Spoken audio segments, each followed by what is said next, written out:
പരിശുദ്ധ പിതാവ് ഫ്രാൻസിസ് പാപ്പായ്ക്കും ഞങ്ങളുടെ രൂപതാധ്യക്ഷനായ ജോസഫ് കരിയിൽ മെത്രാനും മറ്റെല്ലാ മെത്രാന്മാർക്കും സന്യാസികൾക്കും വൈദികർ മുതലായവർക്കും എല്ലാ വിശ്വാസികൾക്കും ഞങ്ങളുടെ മാതൃഭൂമിക്കും ഭരണാധിപന്മാർക്കും സമസ്ത ജനങ്ങൾക്കും വേണ്ടി ഞങ്ങൾ പ്രാർത്ഥിക്കുന്നു.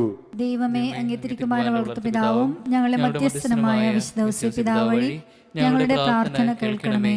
എല്ലാ മനുഷ്യരും സ്രഷ്ടാവായ അങ്ങേ അറിഞ്ഞ് അങ്ങേ കൽപ്പനകൾ അനുസരിച്ച് പരസ്പര സ്നേഹത്തിൽ ജീവിക്കുവാനുള്ള അനുഗ്രഹം പ്രദാനം ചെയ്യണമേ. ദൈവമേ, അങ്ങേ തിരുക്കുമാരൻ പിതാവും ഞങ്ങളുടെ മധ്യസ്ഥനുമായ വിശുദ്ധ പിതാവ് വഴി ഞങ്ങളുടെ പ്രാർത്ഥന കേൾക്കണമേ. ഈ നവനാളിൽ ഇവിടെ അണഞ്ഞിട്ടുള്ള എല്ലാവരുടെയും പ്രത്യേക നിയോഗങ്ങൾക്ക് തുണയും മാർഗദർശനവും പ്രദാനം ചെയ്യണമേ. ദൈവമേ, അങ്ങേ തിരുക്കുമാരൻ പിതാവും ഞങ്ങളുടെ മധ്യസ്ഥനുമായ വിശുദ്ധ പിതാവ് വഴി ഞങ്ങളുടെ